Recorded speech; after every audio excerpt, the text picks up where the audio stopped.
Welcome to my GIFT Pokémon only challenge run of Pokémon HeartGold version. Just in time for Christmas, the season of giving, we're doing a run where we catch no Pokémon ever, only utilizing ones who are given to us for free by NPCs. Santa came early, and he brought Slugmas for everyone. My name is Mothy, and I'm glad you're here. Pokemon is not a tough franchise, so it's fun to make the game harder by imposing artificial challenges. And this is the toughest challenge run that I've done to date. The premise today is to complete the game using only Pokemon that are given to us by NPCs, gift Pokemon. That includes things like Togepi's egg, Bill's gift Eevee, and for once I even have a reason to use our starter. As long as I never catch a Pokemon, it's fair to use on the team. All those Pokeballs and Ultra Balls the game hands us are just free money if we sell them back to the shop, basically. And yes, those rules exclude trade Pokemon. The point is to get our Pokemon for free, and offering an exchange is not getting something for free. This is not a gift exchange. It's a Secret Santa where we cheated and tweaked the assignment sheet so everyone is giving their presents to us. Kinda like House, I think he did that. But just using gifted Pokemon for the run isn't going to be hard enough, so let's add a bunch more rules to push the difficulty, shall we? For one, slap on the typical hard mode rules. No item use during battle, and I'll play on set mode so we don't get any free switches during battle. That also means level caps for the team commensurate with the next coming gym leader's highest level Pokemon. But let's make things even harder. For this run, I'm going to forbid resetting my game for natures, abilities, gender, or IVs when receiving a Pokemon. What we get is what we get. This run is all about gifting. We're grateful for the generosity of others, so we're not going to look a gift horse in the mouth and reset to get a better version of it. Listen, Primo worked really hard at his third job for those eggs. We can't make him feel bad when he gets the details wrong.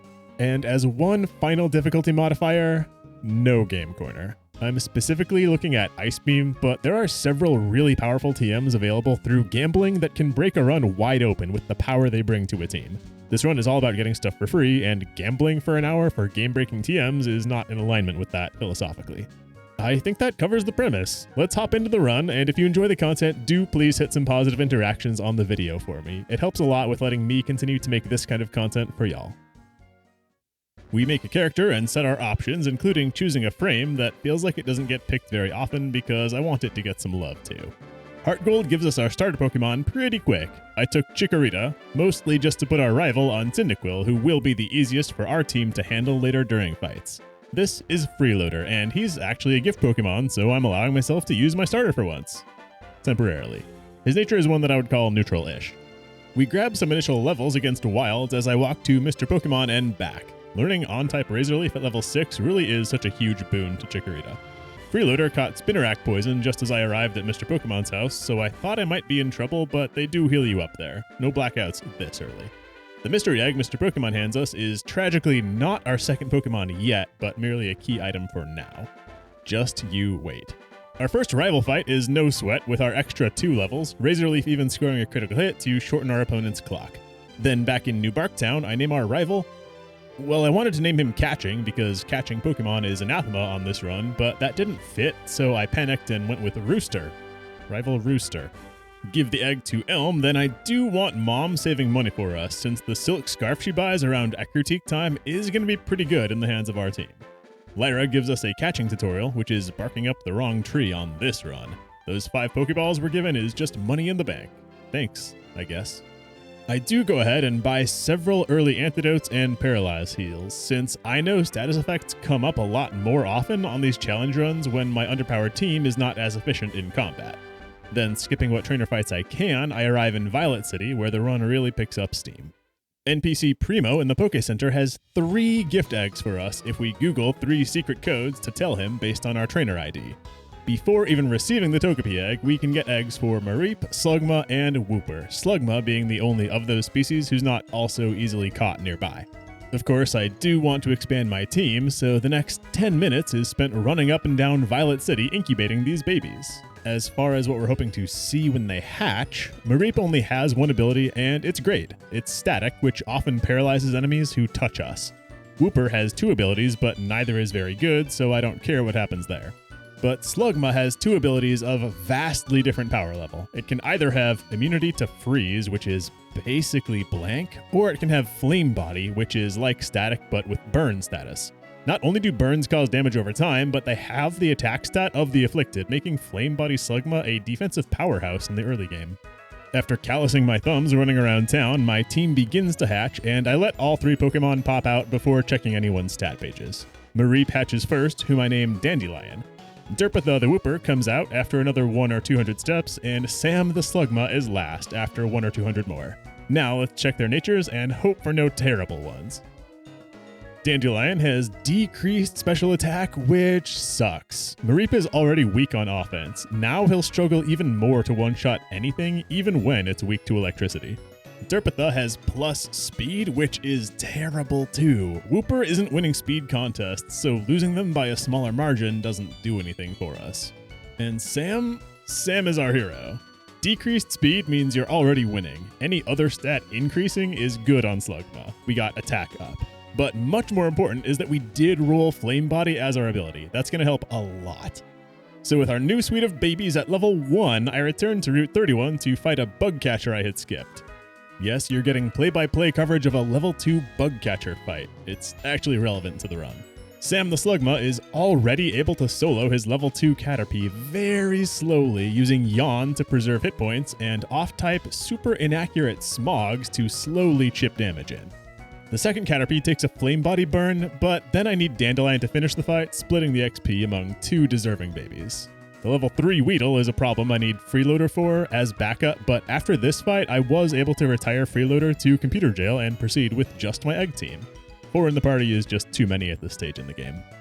I did some painstaking grinding against wilds in the Route 31 grass to make my team viable. Sprout Tower is coming up, and Derpatha with a 4 times grass weakness is going to be unusable in there. Dandelion only has Tackle, so we're going to need a few levels just so we can handle start of game enemy Bellsprouts.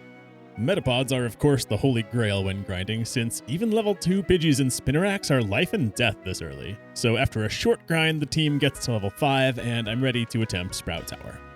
I did blow all my cash on potions before going in, so my little team can scrap longer without constantly having to visit the Poké Center, and I mostly used Sam in combat, who still only has Smog on offense. He resists Vine Whips though, and Flame Body burns often account for more than half of his damage.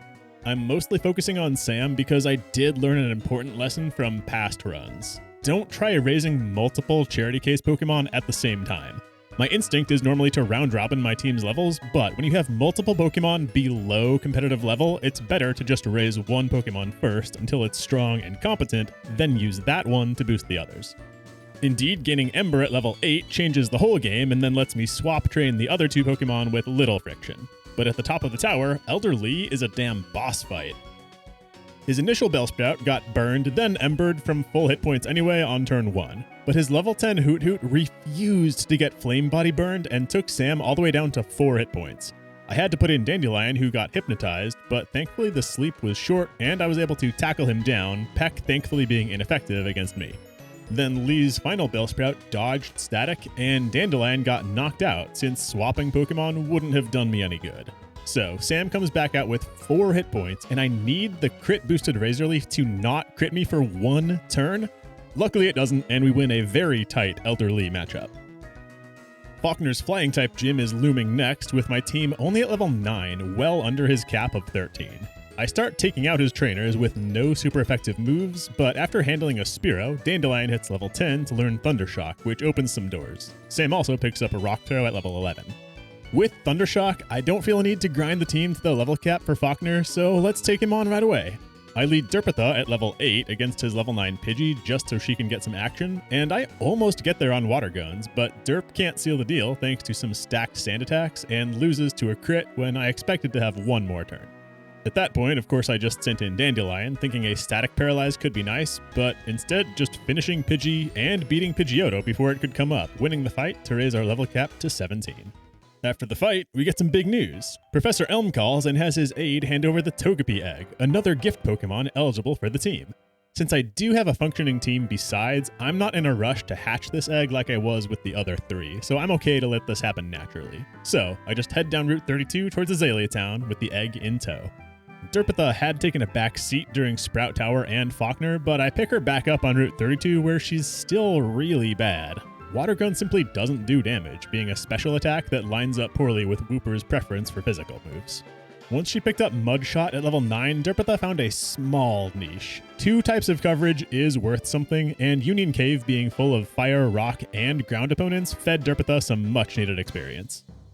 I know I said I was playing it cool with Togepi, but that egg hatched very fast. I think Sam's Flame Body ability helps incubate as a secondary effect. This is Cool Jets with a nature giving up speed for special defense. That's pretty good since Togepi makes a good special tank. Her Hustle ability is basically blank, but this special Togepi comes with extra sensory as an egg move, an 80 power psychic attack which lets him compete in fights remarkably soon after hatching. I swap trained Cool Jets' first few levels against trainers in the Slowpoke well, but his level is too low for repels to work, and wild encounters would mess him up, so I had to micromanage my party order and continually reorder CJ to the front when I was 1 tile out of NPC range, just so I could hit the trainer fights but avoid wild encounters. He got his own combat debut at level 6 against a level 9 Zubat and was able to win, and also against the following Ekans. Extra Sensory is a heck of a move, though we do have to constantly top up health with those potions we bought. Togepi is an expensive Pokemon to raise. He learned Sweet Kiss at level 10 and almost soloed the Rocket Boss Proton except for Poison from Coughing's Smog, which forced a switch. So, our young team made it to Azalea Town with Bugsy's gym coming up. I entered the gym now to take out their subordinate trainers. I am expecting Sam to be a weapon in here, but Cool Jets' extra sensory continues to help against the poison-type bugs too. Doing a rival fight seems easier than fighting Bugsy, so I do exit the gym before Bugsy and head west from town to fight Rooster. I lead Sam against Ghastly and unfortunately catch a curse, making me swap to Cool Jets for his Zubat. The Quilava he has here is why I took Chikorita. Both Slugma and Wooper are well matched here, but I actually put in Dandelion first to paralyze him and chip some damage. Then with access to Ilex Forest, it didn't feel necessary to grind the whole party up for Bugsy, but I did let Sam get to 16 against Metapods, and I retrieved the runaway Farfetch'd, since that's worth a charcoal if we speak to the charcoal burner back in town afterward. Then, with Sam powered up and holding charcoal, it's time to fight Bugsy, whose Scyther can be real dangerous to the unprepared. I was hoping she wouldn't use U-turn against me cause I want Scyther to stick around and be in Sam's warpath. Quick Attack took 17 of my 39 hit points on turn 1, but an immediate Flame Body Burn neutered her attack power thereafter. A Burn Tick plus Ember brought her under half health on turn 1, but a Citrus Berry Heal placed her too high to beat on turn 2 alone. Since it's going to take me 2 more turns to win anyway, I threw in a Rock Throw at 4 times effectiveness to check its damage, but with my lower attack stat and being off-type, it was comparable to Ember anyway. Bugsy then heals, and 2 more turns of Ember plus Burn Ticks beat Scyther, her only other move being to paradoxically focus energy when on Death's Door. Bugsy's Metapod and Kakuna don't really deserve coverage, I just want to gush about Slugma some more. The species overperformed during my Sapphire version E-tier challenge run, and I was happy to have one on the team again. Sam is alright. For winning, we get a U-turn TM, which we will be using this run, just not with our current team. In Ilex Forest for real now, we're required to cut a shrub to proceed, but I don't want to ruin my team with HMs, so Freeloader makes half a rent payment and clears it for me. Then once out the far side on Route 34, Dandelion reaches level 15, fighting youngster Samuel, and evolves to Floffy, but that doesn't fix him being pretty weak still. Cool Jets continues overperforming and picks up Yawn at level 15, and Lyra introduces us to her grandparents running the daycare, who will be very important to us on the run. Just not yet. In Goldenrod City, there's a bit of powering up to do for our team. I first rushed to the department store to win today's lucky draw TM, which is Charge Beam. It's only a small power increase over Thundershock, but with a snowball effect if the battle goes long. The TM counter sells a lot of staples from my low-powered runs. Protect, Reflect, Light Screen.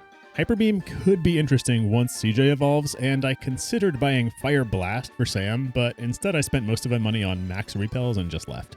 Money is pretty tight on this run. The team, now at level 16-ish, would still struggle against Whitney, so I pushed north along Route 35 for its many trainers and their delicious XP before going to Whitney. I'm pretty good at avoiding giving people my phone number in this game because phone calls are loud and annoying, but I accidentally clicked yes on Fire Breather Walt, and there's no way to ever delete that. Crap. With all the trainers up here, the team did start pushing level cap before long, but there's some loot in the national park that I really want to grab still before fighting Whitney. This teacher gives a Quick Claw, a held item which sometimes allows your slower Pokemon to act first in battle. I let Derpitha hold this for the rest of the game, and it does occasionally save her damage. Very important is the Soothe Bell, which increases friendship points earned by 50%. This goes on Cool Jets to help him evolve. And the cheeky Dig TM is destined for Derpitha, finally an on-type move that lines up with her physical attack rather than special, though I didn't remember to teach it to her for a minute. That's all we need up north. I grab a bike back in the city, which will help us farm friendship points later, and grabbed my radio card at the station in order to return Whitney to her gym, where I now head. Sam is pretty good in here again. He caught lots of sleep from opponents, but Flame Body burns still let him make progress while snoozing. And Derpitha dinged 19 to learn Mud Bomb. Its expected damage similar to Mud Shot, but with a chance to lower accuracy rather than a guarantee to lower speed. Both seem good to keep around. With Mud Bomb and other shenanigans the team has picked up by now, like Thunder Wave and Yawn, I'm confident we should have the tools to handle Miltank as I challenge Whitney to battle. I lead with Dandelion against Clefairy, thinking maybe I can farm up Charge Beam power and then nuke down Miltank. Well, it only takes me 3 Charge Beams to KO Clefairy, raising my special attack twice before Whitney's Miltank hits the scene. She takes half of my remaining hit points with the Stomp, while a doubly boosted Charge Beam only does a third of hers. Since that was so little, I pivot to Thunder Wave, which gets cured immediately by Miltank's Lumberry, but that sets me up for future status effect nonsense. I swap to Sam as she misses the first turn of Rollout. He becomes attracted, but still manages to get in a Yawn. Now, I'm expecting her to roll out because that's strong against Fire type, so I swap in Derpitha, who should resist that, but actually Miltank's final attack before sleeping was a big stomp. Ow. Derpitha starts Mud Bombing and reduces her accuracy twice before Miltank wakes up and Whitney heals. Then, Sam comes back in, dodging a stomp, then taking one as he applies Yawn Sleep for a second time. Then it's over to Cool Jet, who uses Charm 3 times while she sleeps to bottom out Miltank's attack. We're doing pretty good to clip this thing's wings. Sweet Kiss adds confusion on top, then I take my time, working her down with extra sensory over several turns. But once I realized that a single crit stomp could end CJ's life, I send in Sam for a third time just so we can close out the fight faster. Whitney heals again, but I yawn again, and many embers later, Whitney is handled, with 0 knockouts on the team. Her plain badge ups the level cap to 25, with Morty looming as my next gym leader. Also not an easy one. Before leaving Goldenrod, we have some more powering up to do. I splurge for Fire Blast on Sam now, noting that unevolved Togepi could have learned it too. Wow. And in the Route 35 Gatehouse, some of you probably expected this, but it comes in at level 20 and would have violated my level cap. The guard hands over Kenya the Spearow. She may not be logically a gift because we're supposed to deliver her back, but she is technically a gift per the rules of this run, and that means she's now on the team. A speed plus nature is helpful, with defense down probably not mattering much since she's not likely to withstand more than one hit anyway. I teach Kenya my U-turn TM more for the utility than for the type coverage. Derpitha takes out Sudowoodo in a few digs, which I did remember by now to teach, and then my team got to enjoy 2 of the game's rare double battles on the approach to Ecruteak City. Dandelion tried to show up with Charge Beam, but Sam dwarfed him with Fire Blasts. Once we step in the Ecruteak Poké Center and meet Bill, we can walk straight back to Goldenrod City and speak to Bill there for a gift Eevee, so of course I'm going to run and do that. Now, the evolution that I'm going to pursue on this run comes down to process of elimination. Electric type could really help the team, but without gambling, Jolteon is stuck on Thundershock or Charge Beam, so I'm not very into that. The team already has Derpitha as a water type, and we can't avoid getting another water type too, so that puts me off of Vaporeon. Flareon looks okay and is in the running. It would have to be on Ember for a while, but at least it learns Fire Fang for the Elite Four, and it has good enough attack for Bite to do some real damage against Psychic and Ghost enemies. Umbreon I mostly ruled out because I did run one recently, but I've never used Espeon in my life, so that's going to be our plan. This is Pi with neutral-ish nature. Eevee's moveset stinks for many levels, though the adaptability ability does help a lot in making tackles stronger. Great. He joins at level 5 and immediately gets my Soothe Bell to help the friendship gain, but Eevee is a rough grind up. I will note we could halt everything and bike around for 45 minutes to farm friendship points and get Espeon evolved before level 15 so that he learns Confusion, but that actually doesn't solve anything for my team. We simply don't need that. So I just began raising Pi casually, swap training him in the Goldenrod Underground, and of course getting him a haircut. Derpitha hit level 20 in here to evolve. Sandbagging her Evo could get Earthquake a few levels sooner, so I did consider that, but Wooper is just so weak. I'm desperate for the Quagsire stat increase. Back on track with the run, I beat the one Easy Rocket Grunt in the Dance Leader to get the Surf HM, marking a big buff for Derpitha over Water Gun. There's a rival fight in the Burned Tower, even easier than the previous, and I'm able to keep swapping in Pi after every opponent to leech XP throughout the battle. That's nice. Now, I had stuck Cool Jets in the PC when we got Kenya because the party was getting crowded, but I realized this team might struggle against Morty, so I took Cool Jets back out. I feel a little guilt now using him with a clear timer on his head, but Extra Sensory is just too good against Morty not to use. I cleared my way up to Morty, Pi being level 14 and the rest of the team only 21, so I started clearing routes 38 and 39 west toward Olivine City as additional Morty preparation. I did decline Kenya's evolution once or twice, thinking that agility at level 25 might make the difference against Morty's fast ghosts, but Cool Jets did evolve for a nice stat boost. As of the Olivine Lighthouse, Pi was finally strong enough to get a little action on his own, tackling Pidgeys. I'm sad I wasn't playing on a Sunday, or Return could have made him self-sufficient a little bit sooner. But after reaching the top of the lighthouse, that's all the trainers defeated that we have easy access to before Morty.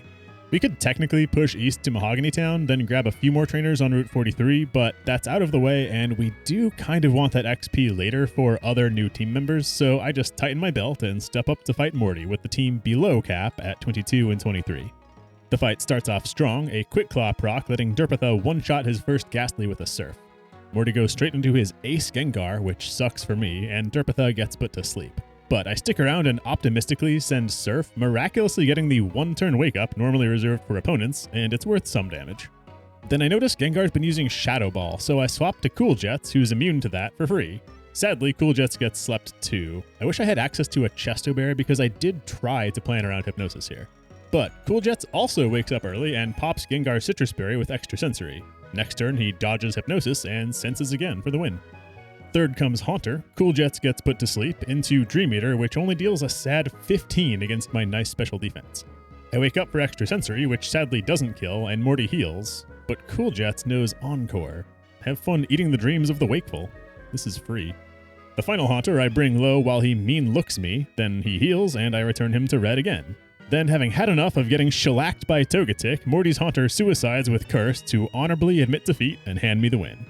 Adding Extra Sensory to the Togepi in HeartGold and Soul Silver version feels like it was specifically chosen by the designers to help counter this gen. Togetic, crazy good against Morty. Mother bought us a Silk Scarf somewhere in all that action. This normal type damage booster could be nice on any of Cool Jets, Kenya, or Pi.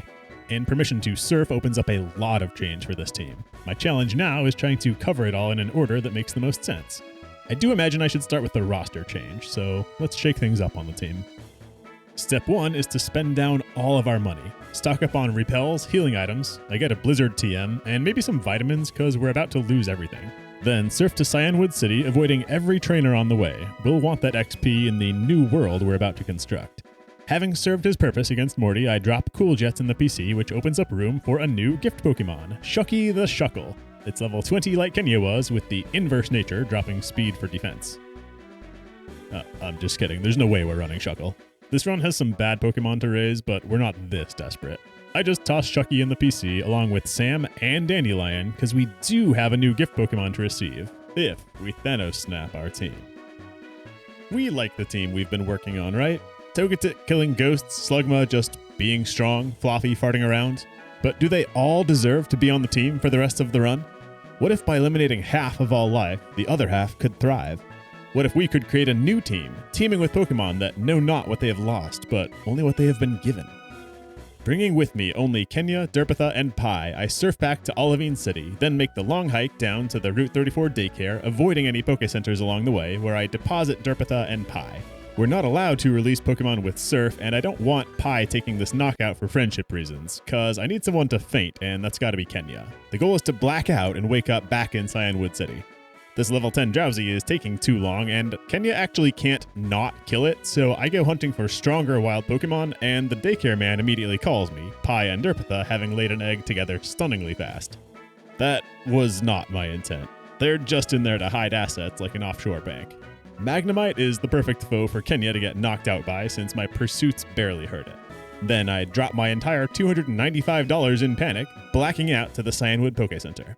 At this point, if we open the PC and release Freeloader, Cool Jets, Dandelion, Shucky, Lol, and Sam, I've now stuck myself in Cyanwood City with only a single Pokemon, causing this man to take pity on me and gift me another. This tentacool will raise my team from the ashes. He shall sit at the center of a new team, galvanized in the fires of passion and hope. Welcome, Skibadiah. related, I would like to thank my lovely patrons for helping me name my team. Skibadaya. He's level 15, his nature losing attack for defense, which is pretty good, though I'd prefer the clear body ability to liquid ooze. He comes with acid and toxic spikes, and of course I teach surf. I had to throw away 5 of my 8 Pokemon to receive this tentacool, and I was only able to save 2 others because I sheltered them in the daycare. He better be worth it. Once again, we take the long trip on foot back to the daycare, declining that Wooper egg, and picking up our... Hold on. Fainting cost us our bottom dollar, and it's not free to pick up Pi and Derpitha. Luckily, I have some Pokeballs I won from the department store drawings that I can cash in. Pi grew by 2 levels during all that, and Derpitha by 1, so $500 later, the team is restored. Risen from the aftermath of the snap, our team is now Quagsire, Spearow, Tentacool, and Eevee, only 2 of which are real combatants at the moment. I'm now desperate for levels, so I travel to Mahogany Town and Route 43 for a few trainer fights. Pi no longer has strong teammates to swap train him, so he's fully gotta earn his own levels now. It's like a job where all his managers left, so he ended up de facto promoted even with less experience. Skibadaya did find early success thanks to the power of Surf. It does not take long at all to get him up to speed in battles. What we'd really love is the XP share, but that's Helligate kept behind a level 30 Gyarados. Not a good sign then how much trouble I have against this fisherman's level 20 Gyarados. That exposes that the team is going to need all the powering up I can manage before beating the red Gyarados, so for one I let Kenya evolve, agility no longer important after Morty. I also grabbed some surf loot around the world, namely the Mystic Water in Cherry Grove City for Skibadaya to hold.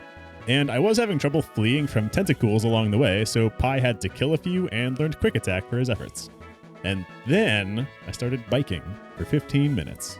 Up and down in Goldenrod City, this perfect column just west of the Eastern Gate column gets something like 85 steps per travel. Now the game gives a 50% chance for Pokemon in your party to gain 1 point of friendship every 128 steps you take. So we get approximately 2 rolls at a point of friendship for every 3 trips we take along this column. Sadly, the Soothe Bell does not help here because walking friendship only goes up in increments of 1, and the bonus would make that 1.5, but the game truncates that down to 1. I didn't know what Pi's friendship was at, or exactly what's needed to evolve, but with no knockouts and 18 levels gained on the team, it's probably pretty close already. So after several minutes of biking, I saved my game, tried a rare candy to check, and did have enough Pi friendship to evolve into Espeon at a mere level 23. Turns out it's not too annoying to farm a friendship evolution during the mid-game. Pi's moveset still sucks, but the Shadow Ball TM from Morty fixes that. Then I pass the Soothe Bell to Kenya since Pi's done with it, and as a normal type, Kenya is likely to be my return user come Sunday. With Evolved Kenya, Mystic Watered Skib, and Evolved Pi, I return to the Lake of Rage now for a monster hunt. But before fighting the Red Gyarados, I surf to the choice specs, which are absolutely crazy on a Pokemon with 1 usable move. These go on Pi for superpowered Shadow Balls and have 0 downside. Gyarados' Intimidate is blank against Pi, whose first Shadow Ball takes off only a quarter as he leers. It's good that we do outspeed him.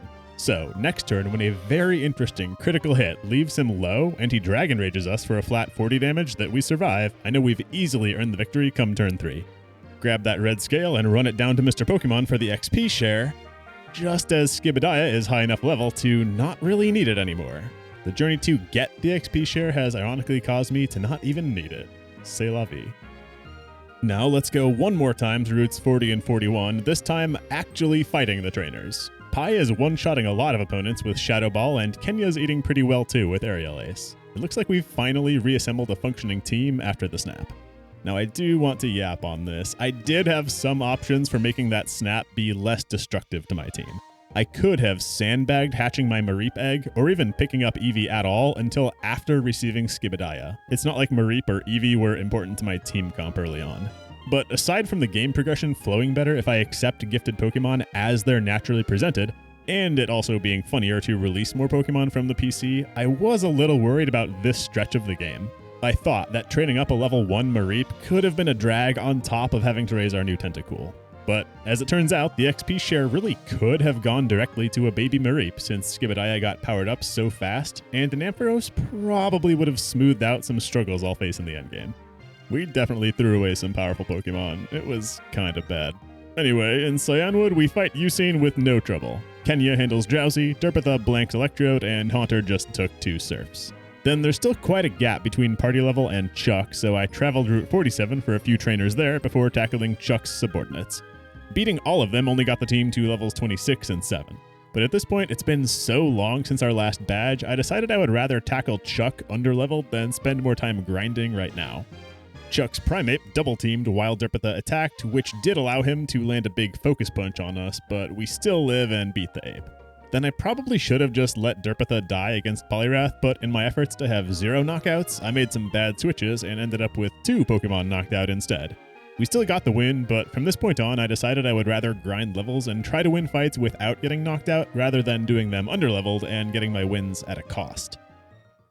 Kenya finally got Fly, so I can stop repeating that darn sea voyage. I flew straight to Mahogany Town for the Rocket Dungeon, intentionally triggering their statue traps as many times as I could, because I need not just the experience, but the money.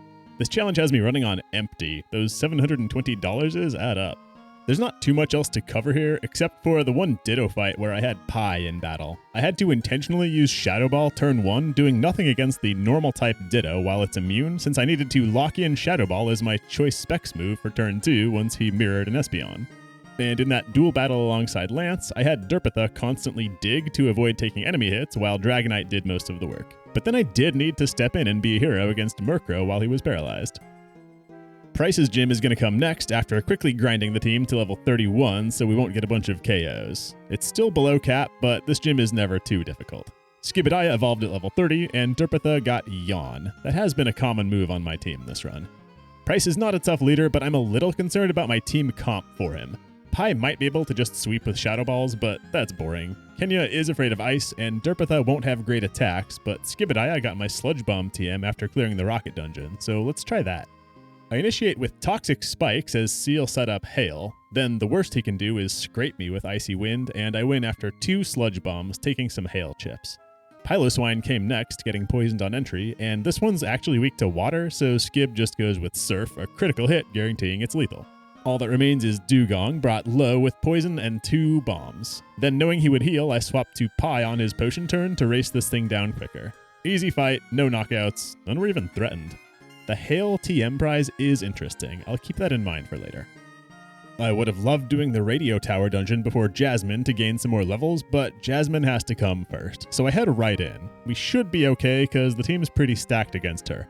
And by team, I apparently just mean Derpatha. She digs Magnemite for a 1-shot, then she sends Steelix, who's a 2-shot with Surf, her Citrus Berry perfectly keeping Steelix out of the healing threshold, and we dig the final Magnemite. I am happy Derpatha got 1 time when she really excelled.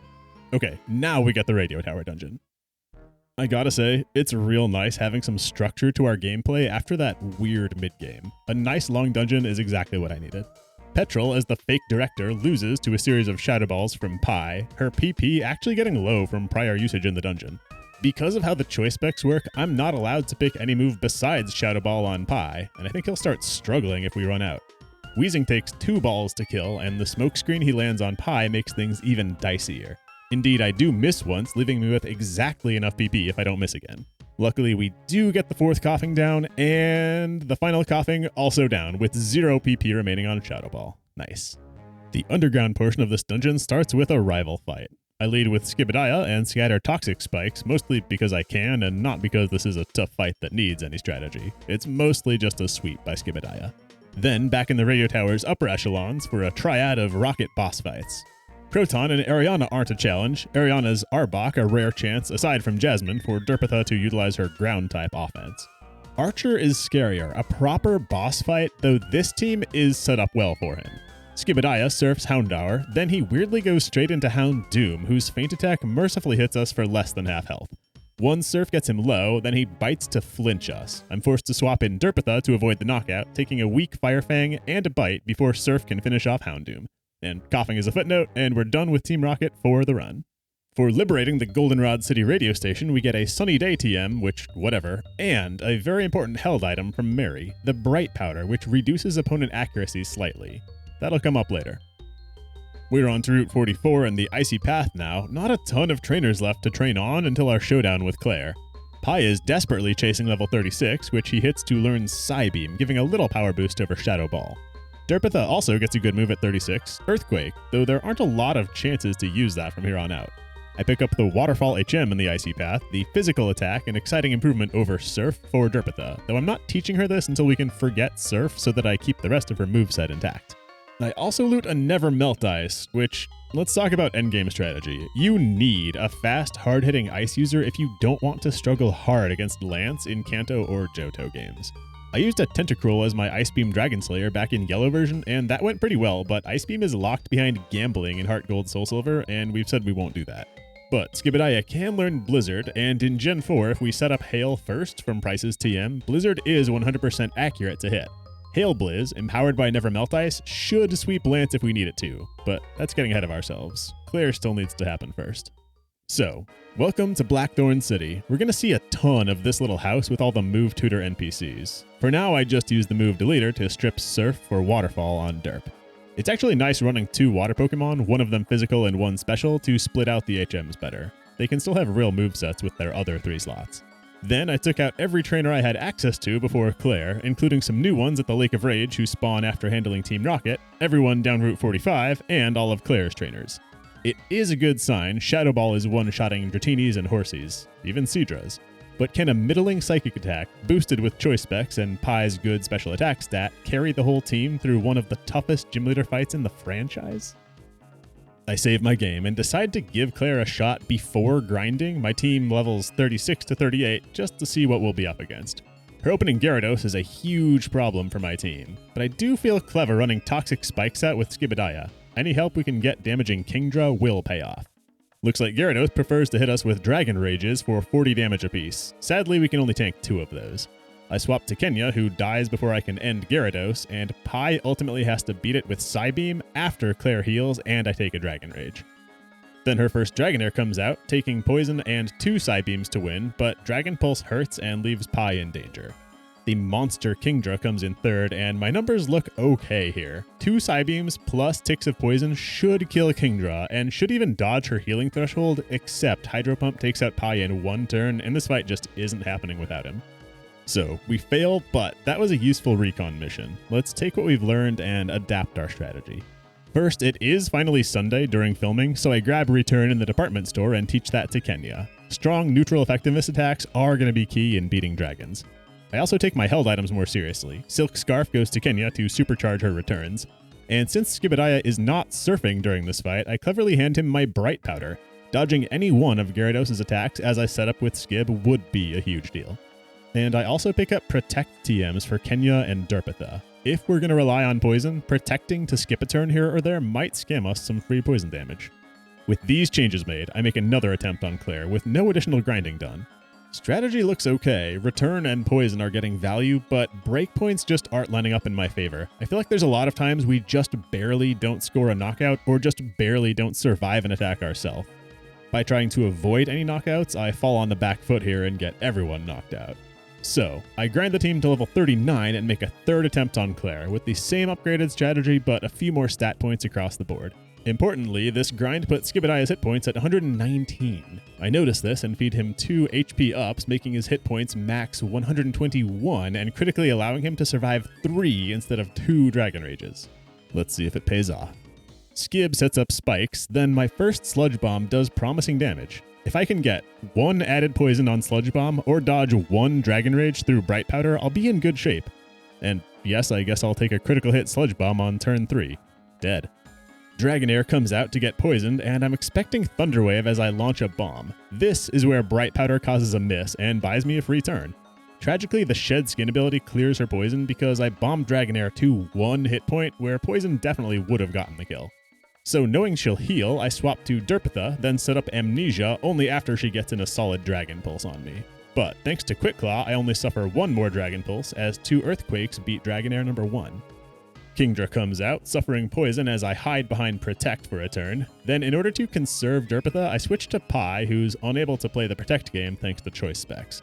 Pie just does what Pie does, launching a Pie Beam and critically hitting to beat Kingdra in 1 attack, she having tagged me with Smokescreen in the meantime. That is relevant as I miss against the final Dragonair and become paralyzed, but at least this one doesn't shed its poison right away, and she takes a tick.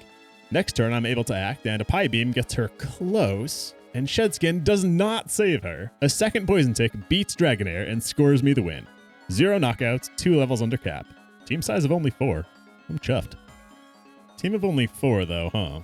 Well, there are 2 more gift Pokemon to grab, and tragically they're both gated until after Clair, which is right now. It's going to be an uphill battle acquiring and prepping our new hires in time for the Elite Four though. The first one is local. In the Dragon's Den, after a few battles, Crap, I forgot we need a Whirlpool to proceed.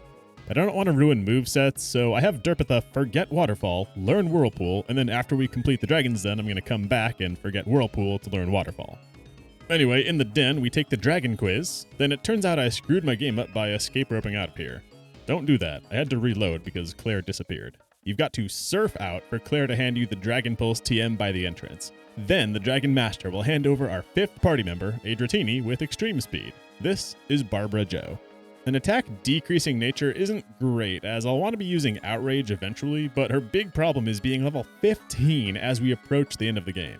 If you thought the level 1 egg Pokemon or the Espeon friendship grind was bad, get ready for one much, much worse. In addition to the level grind, we also have to max out Barbara Joe's friendship, because this lady will teach the ultimate dragon type move, Draco Meteor, but only if Barb couldn't possibly love us more. Therefore, I'm going to be careful not to let her get knocked out as I go collect my other low-level endgame gift Pokemon in Mount Mortar. Barb actually manages to punk some low-level trainers I had skipped in here, but this is the strongest she'll feel all game.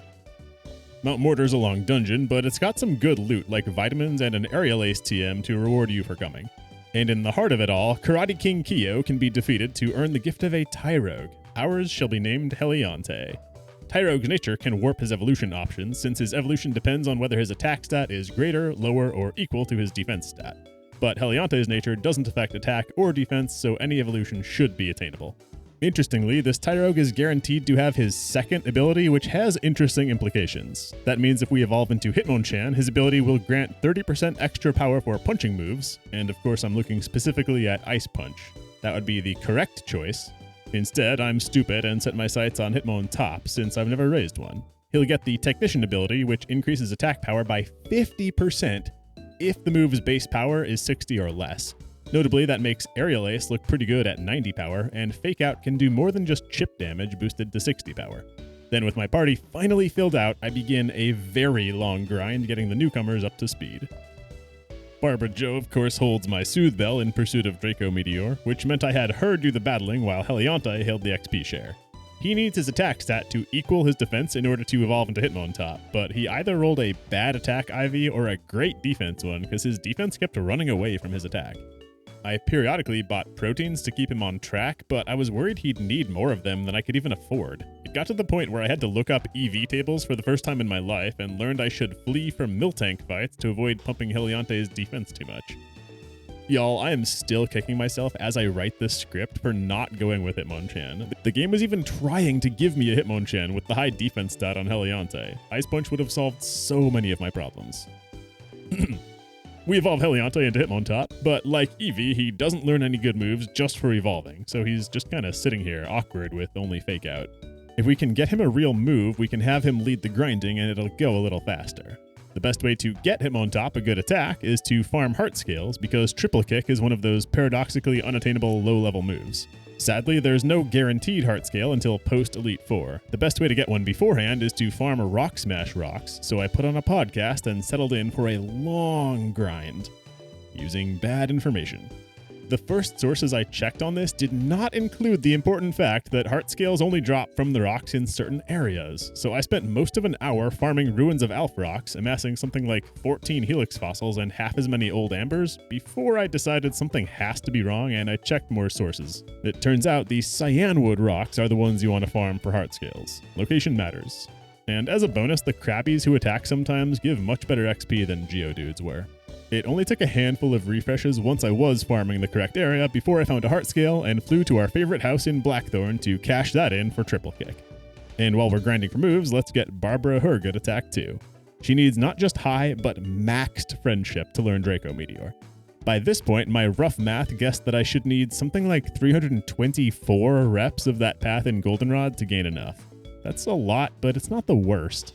Though I found going in circles around Blackthorn City more mentally stimulating and a little easier on my thumbs, and it also let me periodically check in with the woman to see if Barb had enough friendship. I love how she keeps saying, "It is you again," despite we were just here 2 minutes ago.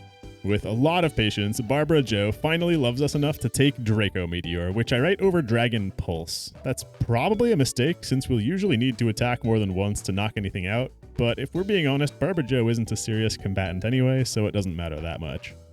Then my final errand to coddle these endgame editions is to grab a King's Rock for Heliante. As a triple hit move, each hit with an independent chance to flinch, triple kick with the King's Rock is kind of nasty, and with the Technician boost, its damage is pretty good too. Well, the core team is still frozen in time at level 39 from Clair, with the newbies at 32 and 30. Barbara evolved into Dragonair, as I try to leave New Barktown and get blocked by Lyra. Turns out the Ho-Oh arc is not optional. I have no interest in the bird, but the Gauntlet of Kimono Girls beforehand is a fun fight. I launch into it with Kenya up front to either handle things herself or dispatch the right teammate through U-turn. Kenya is kind of like a 911 operator. Then yada yada, Pi kills Ho-Oh with side beams, and I take all my money back from Mom to go shop for vitamins. Vitamin shopping is usually something I do after reaching Indigo Plateau, but this team could really use the help sooner, and we have less EVs than normal thanks to all the roster changes. Now, I probably should have prioritized superpowering Pi's special and speed with my vitamin budget, but instead I kept things fair and invested in catch-up stats for Heliante and Barbara Jo. I will say, fighting real trainers feels incredible after eons of grinding. First for Claire, then afterward on our new team members. Overpowered fakeouts from Heliante impress me here, and Aerial Ace along with Triplicate give him lots of coverage on routes 27 and 28. Hitmontop is feeling good so far, though I'm still secretly avoiding using Barbara Jo much. Shh, don't hurt her feelings. As we make our way through Victory Road, let's follow Custom on the channel and give everyone a report card on their performance. Derpitha was bad in her first many levels until Mudshot and Bomb added some utility. She's been a steady, acceptably decent power level since then, shining briefly when she embarrassed Jasmine. Her type defenses are nice, but Earthquake struggles to find targets in the endgame, and she doesn't close fights with any haste. C-. Kenya started strong enough with Aerial Ace, and hits hard now with Fly and Return, though she struggles to one-shot anything, and as such I'd prefer a sturdier normal type like Miltank or Ursaring in the slot. U-turn has been doing silent work all game though. Factoring in her solid speed, Kenya earns a B-. Pi is plenty strong as an Espeon, but I will not discount the long, weak EV phase or the bicycling friendship grind to make him evolve. A slow start, plus our reliance on choice specs for dealing damage, temper Pi's grade down from A range to a B+. Skibadiah has been very strong since we got him thanks to Surf, and Sludge Bomb adding neutral coverage against other water types and dragons. Toxic Spikes adds good utility, and he's great on special defense too. But if we aren't forgiving Pi's EV levels, I do think we need to factor in the sacrifice it took to receive Skibadiah as well as the lower level he arrived at. Our prodigal Tentacool, for whom we Thanos snapped our team, lands solidly at B considering the opportunity cost. Barbara Jo is, I don't know man, she's got no single good stat even after evolving once, and Draco Meteor is not even good enough to score KOs and justify the special attack decrease it causes. I did fix her up a little with a Fire Blast TM, but considering the immense grind and the non-existent payoff, I'm sorry, but I have to fail Barb. There's just no redemption here worthy of the investment. This is our first F ever.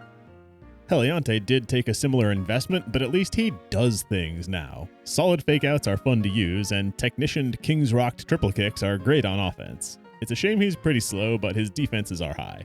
Another terrible grind to make him viable, but at least a usable Pokemon came out the other end. I do, however, need to take off some more points for lining up poorly against most of the Elite Four. Heliante gets a D+. Overall, what sticks out to me is that this team of gift Pokemon is worse than any E-tier challenge team I've run where I explicitly tried to use bad Pokemon. Even when I'm assembling a team from the weakest pool in the game, the ability to craft my holistic team to plan around boss fights and the endgame leaves me at a much higher power level than when my Pokemon are chosen for me by the whims of what's available. This is not an easy challenge run, y'all. Okay, it's Elite Four time. Let's fight Will, having glossed over an easy rival fight at the end of Victory Road. For the Elite Four, I'm adjusting my level caps to equal the highest level of the previous Elite. Will's highest is 42, but if we backfill that rule to look at Clair, our level cap would be 41. Convenient, since that's the level my team is naturally reaching by this point anyway. I lead with Skib to set up spikes, trusting him to survive a Psychic, then I swap in Pi, hoping to sweep the rest of Will's team with Shadow Balls, taking assistance from Poison. Shadow Balls do quickly beat his Ace Zatu and Executor, but Jinx survives her ball to counter and freeze me actually with Ice Punch. That would suck because Will would clearly heal here, but my poison strategy pays off and stops Jinx before he has a chance. Finally, for Slowbro, I switch to Kenya, whose returns alongside 2 poison ticks line up nicely to dodge his healing threshold. Toxic Spikes was pretty good in this fight. I elevate the team to Will's level 42 with the assistance of a stocking full of rare candies, and go to fight Koga, where Pi might be able to sweep if it wasn't for Forretress. First, Ariados loses to a Kenya Fly, then I return Muck down to just a sliver of health as he one gunk shots me. No crit needed. Ow. Derpitha had to handle it in 2 earthquakes. Fortress uses my Toxic Spikes against me as I send in Barb, who was able to nuke this thing in a Fire Blast. Then, insisting that I get poisoned, Venomoth applies Toxic to me directly before using Psychic, as Barber Joe lands a Fire Blast into Draco Meteor to win. I'm glad that's actually doing something. Finally, Crobat got in some double teams, and I had to swap around a few members before just admitting this was always a job for Pi and cleaning up easily. That's 2 elites down, with Muck's one-shot on Kenya my only knockout so far. Bruno is my last chance to do anything meaningful with Toxic Spikes, so I set that up expecting Hitmontop to dig. Instead, he just counters nothing. So I layer more spikes, which means opponents entering battle will get Toxic, not mere poison, applied. On turn 2 he did dig, so I neutralized his attack on turn 3 by sending in Kenya and then took him out with Fly. Hitmonchan took his poison, so I protect before flying to cheat maximum poison damage. Unfortunately, Fly rolled its 1 in 20 chance to miss, and I catch an Ice Punch, thankfully non-lethal. Another protect at least gets me some breathing room while Bruno heals, allowing me to put up a second Fly and take him out from full. For Onyx, I protect once before sending in Derpitha, who resists his rock attacks nicely. We're not in danger, so I take the time to set up a rain before Waterfall takes him out. Hitmonlee gets the usual Toxic Protect turn, but then he swaggers me. A Confusion self-hit plus a high jump kick land Derpitha at 5 hit points, but with Rain still active and the Swagger attack boost, I risk waterfalling through Confusion and do score the kill. That very easily could have been a knockout for me. Last is Bruno's Ace Machamp. Heliante's Fake Out is another method of scamming Toxic Ticks, and I have him popping his Citrus Berry before I ever use a real attack. But to insulate Heliante, I do swap to Pi, resisting his Cross Chop and serving back Psybeam to take the matchup. No knockouts here, but I honestly deserved one with the risks I took through Confusion. Level cap is 46 now, and it's Karen time. I'm used to Umbreon being a pain with Confuse Ray, but this one just sends out a super weak feint attack while my Fake Out into triple kicks blow a full restore, then take him down on turn 3, still very healthy. I try sending in Derpitha to use Surf against Murkrow, but she whirlwinds me into Skibadiah, so I still just surf on through. I had wanted Skibadiah fresh against Houndoom, who came next. I really need his speed and Surf for this matchup. So I panic briefly when my Surf is non-lethal, but she just uses Nasty Plot. Turn 2, Surf takes it, Skib still going strong. For Vileplume, I change to Kenya, Fly just missing the kill as I suffer Paralyze and some Petal Dance hits. That ends up being her undoing though, as the Petal Dance Self-Confuse overcomes what I just couldn't manage through a legendary bad streak of paralysis. Only Gengar remains. I simply U-turn into Pi, who tanks Focus Blasts like a champ and takes it down in 1 Shadow Ball. Now, this team is bad for Lance. I mentioned the option to run Hail and Blizzard on Skibadiah, but I chose to decline that since a sweep sounded boring. And it turns out I sorely wish I had brought that strategy. Avoiding knockouts with this team is out the window. My only objective now is to survive the fight. We're going to make an attempt with the rules as written going in at level 47, but if we fail, I'll just increment team levels and try again. Lance's starter Gyarados is a massive problem. This Pokemon continues to haunt my run. 3 Sludge Bombs are not lethal and he full restores. Either a single crit or a single poison proc would have drastically changed the math here, though Bright Powder does make 1 Waterfall miss me, and I eventually actually do get Gyarados with just Skibadiah. I've got nothing for Dragonites though. I offer up Pi, who lucks into a clean kill over 2 turns, his Dragon Rush missing me at 90 accuracy, but I can't do that 2 more times. Aerodactyl comes in knowing Crunch to try and punish Pi, so I have to switch out, and the run falls apart from here. Barber Joe is actually able to barely figure out Aerodactyl, but with 2 more Dragonites and a Charizard, I just don't stand a chance once I lose Pi. What works in my favor, returns damage does look pretty good against dragons, and I learned that I can protect through Outrage turns to help accelerate Dragonites into self-confusion. It doesn't break the confusion counter. but yeah, attempt 1 is a loss. It's not even close. I boost the team to level 48 and try again, this time with Pi in front to handle Gyarados ASAP. And it only takes 2 turns, Pi taking just less than half a health bar from Waterfall in the meantime. Aerodactyl comes to prey on Pi as before, so I put in Derpatha, who's sturdy enough to live through a few aerial aces and Waterfall twice. But next, the Dragonites begin. Dragon Rush misses twice from this first one, allowing Derp to contribute some minor Waterfall damage. That's a lucky start. Then, as much as I want to save Skibadiah for Charizard, I need neutral attackers against dragons, so I stick him in for Sludge Bombs, taking Paralysis. Dragonite misses a Dragon Rush as I lose a turn myself to Paralysis, then Hyper Beams me for not much damage at all as I get in a non-lethal Sludge Bomb, though this one does proc Poison and finish him off with a Tick that same turn. His Thunder Dragonite is next, but he goes with Dragon Rush again and misses. Bright Powder, what's up, as I lob another Miracle Poisoning Sludge Bomb. Dragon Rush finally lands next turn to kill Skibadiah, but Poison Ticks have him in range to die to a single Pi Beam. He puts in Charizard 5th. I need Pi alive for his final Dragonite, so I'll have to switch, but I'm able to predict that he'll use Ghost-type Shadow Claw and swap in Kenya for free since she's immune. Then Kenya's speed makes me proud here, return hitting for that perfect, just over halfway but not in healing range amount, with a second return winning next turn. And having Kenya installed to return against Lance's final Dragonite is huge. I chunk out a third, then lose Kenya to an Outrage. Well, if Heliante is good for anything this fight, it's tanking Outrages until Dragonite confuses himself. My Aerial Ace pops his Citrus Berry, then turn 3 of Outrage does take down Heliante, but it also applies Confusion to him. Pi comes in, a Psybeam lowering Dragonite to a quarter as he ignores Confusion for a turn and kills Pi on a new Outrage. We needed that not to happen. Our back is against the ropes here. It all comes down to Barbara Joe. If she's going to do anything all run, I need her right now. Praying for a confused turn, I send her in. Dragonite does lose his turn to a self-hit, and freaking Draco Meteor takes us home. The weak junk Pokemon with her grindy, niche-tutored move actually scores the final kill of the run when it matters the most. I could not have planned that better. A messy fight to be sure, but the whole team contributed and I'm much more proud of that win than if I had just blizzarded my way through. Now let's talk about Kanto. I'm not going to execute the post-game for this video, but it might be fun to theory craft it as a sort of where did they end up post-credits still image kind of thing.